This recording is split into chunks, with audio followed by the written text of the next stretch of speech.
Good afternoon. It's warm here in Southern California, Aliso Viejo. I hope you're having a cooler time than we are. We're a little bit warm over here. Okay, here we go. October 19th. Great bodies of people are never responsible for what they do.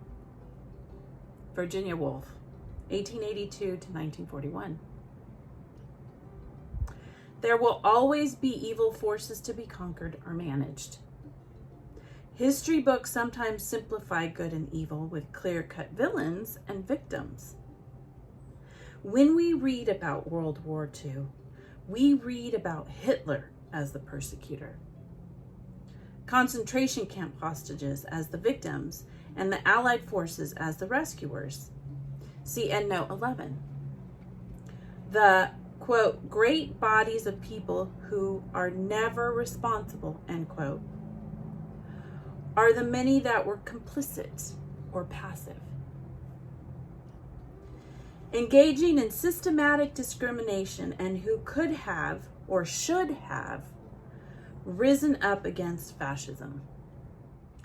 In the case of Hitler, some religious Westerners were quick to side with Nazis because of a common disdain for godless communists. The truth is complicated. We have allies and we have foes. We tend to fall in line on one side or the other of an issue, depending on where our allegiances lie. It has been said that morality is doing what's right regardless of what we are told. Obedience is doing what we are told, regardless of what is right. The Responsibility Declaration was unveiled at AA's World Conference in Toronto in 1965. Quote, I am responsible. When anyone anywhere reaches out for help, I want the hand of AA always to be there. And for that, I am responsible, end quote.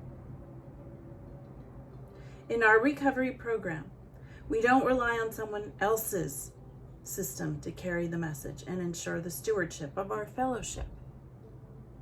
We avoid complacency and do our part. How easy it is to be part of an apathetic majority and shirk responsibility. Do I, quote, let it begin with me, end quote? Am I part of the problem or part of the solution?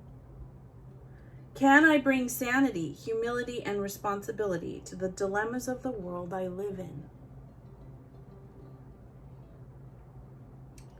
There's so much here that I enjoyed. I read this last night and I kind of contemplated it. I really had to think about it. And the point that I liked was, one of the points was when it said, we tend to fall in line on one side or the other of an issue, depending on where our allegiances lie. And I would say biases lie, right? Our bias. When I affiliated myself with Christians and their thinking, I wasn't comfortable with atheists. Did I hate them? No, but there were other Christians in my presence that said they hated atheists. So where was my bias? According to Jehovah's Witnesses, or to my teaching in my cult, they don't like apostates and they don't like anyone who isn't of their own religious thoughts. And so we were to hate what is bad. So my bias always was to hate. So it was to hate. Even though I didn't hate atheists, or I thought I didn't hate atheists, that was the bias. That was where it was leaning.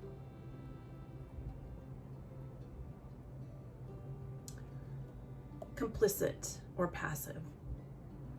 Great bodies of people who are never responsible are the many that are complicit or passive. And that runs true for my cult as well. There are a lot of people inside that don't agree with how things are done, but they will quietly continue. I read a book that an elder had written, and I can't remember what it was, but it's a recent book, and he explains how he will quietly help those inside. And I can see where he thinks that could be all well and good, but the problem is there are going to be people that fall through the cracks thinking that he's complicit with how people are being treated inside. In my cult, you get disfellowshipped depending on the group of men that you're dealing with, who are quote elders, leaders of the congregation. And so they usually too will favor their own. They will favor their own children, or favor someone that they have done something with. So they will water down what would normally happen to someone who, let's say, comes from a single parent home, a mother, a woman in being the one that is the single parent. So there's people in a congregation that won't agree with how people are treated, but one, they don't know all the facts. They never know all the facts. So then they just complicitly go along passively with the treatment of someone who is under 18, who they didn't know was molested by one of the elders in another congregation. These things happen. And so who's really responsible? I always look back and I think, well, I have to take responsibility for something as well. It's not just the elders who are making the decisions. It's the people that sit back in the chairs saying, okay, yeah, that's it. And then looking at the people that it happens to in tears in the back, or seeing what happens in the back. If you want to stay one of Jehovah's Witnesses, I would encourage you to sit in the back with people who have been disfellowshipped and see their faces and see what they're going through to get there, to get to the Kingdom Hall. A lot of people don't realize that because they're not in the back room with them. They don't see the babies running around and the parents that are dealing with the single moms that have been disfellowshipped and are trying to get back into the fold, right? So in my cult, people preferred not to see it, and they complicitly went with it. And I know that as a born-in, we were conditioned in our minds to think a certain way. So to stand up and say something about it, it's not inside of us to do that. We complicitly stand with a group think, which we went over yesterday, but I didn't really highlight. Group think, and we mimic each other. So as a group, it would be so good for people inside to stand up for what's right, to stand up for the little guy. That's not necessarily done. So, avoiding complacency. I think doing this was probably the best thing I possibly could do, because there's people out here in my community that know who I am. And I am a mom. Do I know everything about atheism? No. Did I know everything about Christianity and its theology? I thought I did. Did I read another Bible other than the New World Translation? I do now. I make sure that my girls and I are reading another Bible. And whoa, that is like an education in itself. I noticed that when in my little AA group, there's a lot of guilt because they didn't go to church, or they didn't say prayer, and they didn't do all this stuff. And I'm like, oh, I did it. Don't feel bad. I did all of that. I prayed every day. I prayed, I did all that stuff. Did I have conversations with theologians? Yes, I did. And priests And they all are about the same. They don't have any of the answers that they sound word salad. Lots of word salad. Lots of word salad. And then I thought it's always interesting to me that one popular YouTuber, I asked, well, what about the ark? I don't get the ark thing, and the global flood. Oh, go YouTube it. Okay, but you should be able to explain it. If you are relatively educated about what your science is, or what you're learning about, or what you claim to have knowledge about, right? You should be able to explain it in a clear and concise way. Michio Kaku. Look him up. Michio Kaku.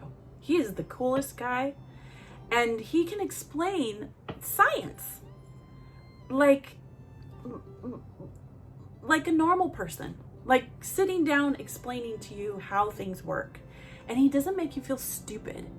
In fact, he can explain it to you and make you feel a part of the conversation, even though you don't really understand everything he's saying.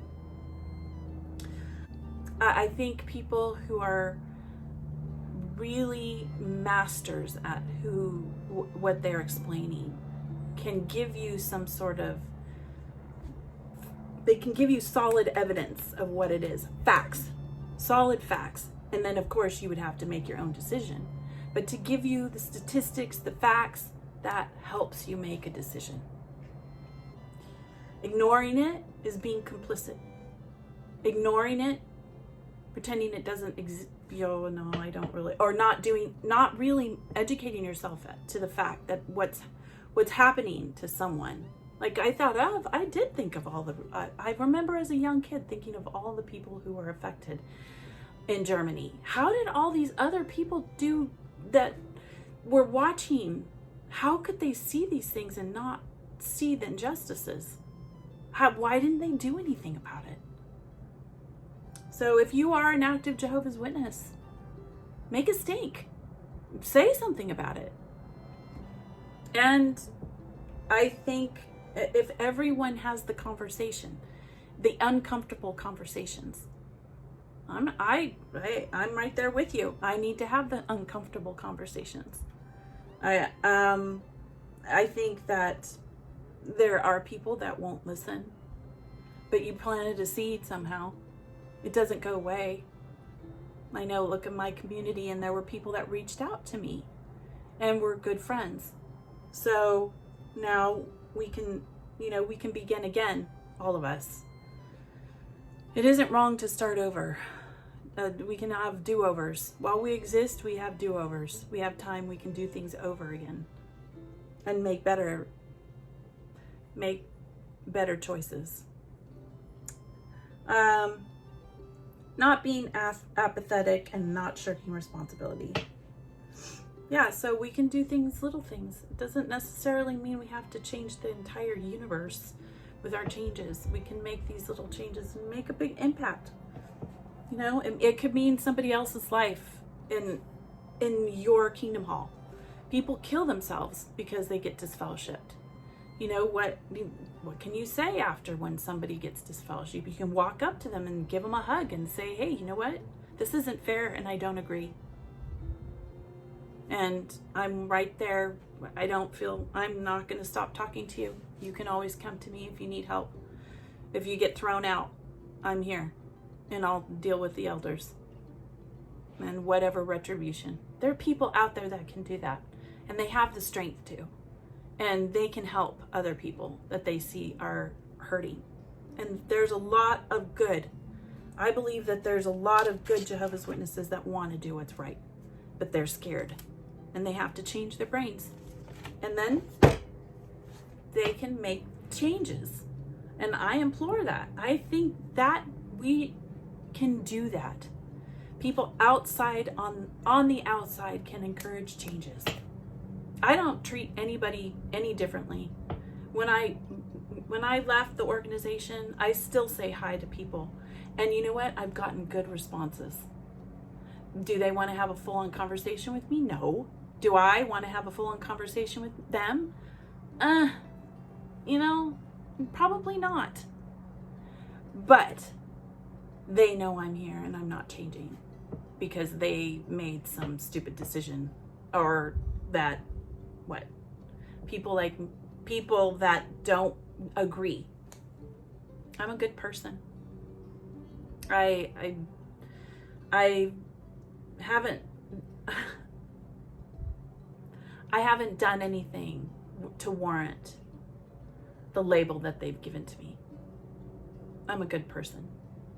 And there's people that are walking around, criminals, that should be put in prison. So if you're disfellowshipped or have been disfellowshipped, don't let that label affect your mind. That label can really affect you. And I think it cannot be stressed enough. We're runaway slaves. And what you've been through in your mind, your mind and your body, you are to be commended for surviving it, because some people don't. Let's see. They have an 11 here. Let's see what they have here for 11 to read. Okay, here we go. So EndNote 11, it was EndNote 31 we went over yesterday, but I didn't read it to you. EndNote 11 is transactional analysis, started with a Canadian-born American psychiatrist, Eric Berne, who wrote the book Games People Play. The drama triangle is a transactional analysis model introduced by Stephen Karpman. In this model, 3 primary roles are explored: persecutor, victim, and rescuer. I have that video through Yaz. I'll put that in the description. Each role has specific rituals, behaviors, and characteristics. Most addicts and codependents have one role they identify most strongly with, but these roles can change. Sometimes in different relationships and sometimes over the course of one conversation. The rationalizations that hold these constructs together are subjective and affected by who we think we are, what our roles in life are, and by the roles of others in our lives. Persecutors blame, find fault, impose limits and expectations, threaten and take advantage of others, sometimes sadistically, or with a self-justified sense of entitlement. Chronic persecutors may have a narcissistic personality disorder. Victims feel sorry for themselves, define themselves by the abuse they take, and blame the persecutor for failures or shortcomings in their own lives. Victims may have a persecution complex, believing the whole world is out to get them. A victim is very attached to their role as an excuse for underachievement. This person may feel guilty and take comfort in being victimized as a form of penance. Victims don't take responsibility for their happiness or choices in life. Rescuers drop everything to help others.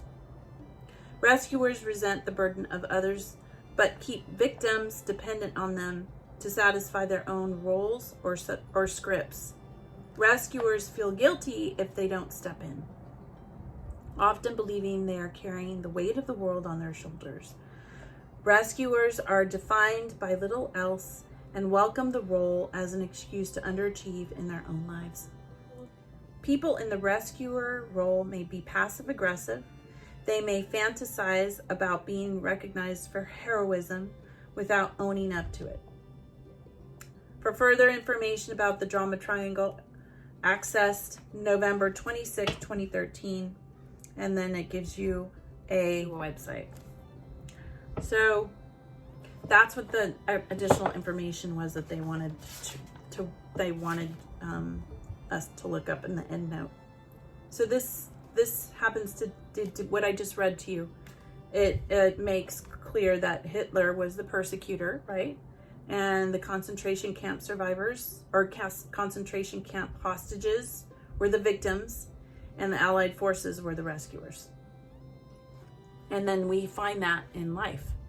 The video that I'll put down is, it kind of carries on in life. And we were, you know, as people who leave cults, they are, well, depending on what they think they are, right? Or we were victims, but we can also be a lot of different things, right? We can change. We don't have to have that victim mentality. So we can change our brain wiring. And so it's a lot. Don't, like, be gentle with yourself. And you know, people can change, and I think there's good people inside the organization that want the changes. I wish more people would stand up and say, no, we're not doing it that way. We're not gonna treat people like they're ostracized. They need, usually, unless it's a criminal, unless someone has molested a child, you know, but most of the time people that are getting disfellowshipped are younger people. And it's because they got baptized at 6 or 7. I went to Pioneer School with 2 young twins. One is at Bethel and got accepted to Bethel, and the other one, he was removed. You know, I don't even like to say the DF word, but he was, and so his family has cut him off. And they're local in my area, and I knew them when they were little kids. I went to Pioneer School with them. That was, oh gosh, so many years ago. So they were 7 years old. It was the first time I'd ever seen a family homeschooling. I don't do homeschool the way they did homeschool. I do the very best I can to integrate my children and let them see the world. And of course, you know, as there's a point in that. So, you know, when we homeschool, we want different things for our kids. At the time, I wanted something different for my children, and I still want something different for my children, but more expanded, I think, now more than ever. So I hope this helps you in your healing journey. I wish I had something like this when I was coming out. So enjoy the process of whatever it is that you're trying to do. Enjoy the process. It's an adventure. Thank you for joining me on my adventure. Have a good night. Have a good day. And follow your bliss and be good humans.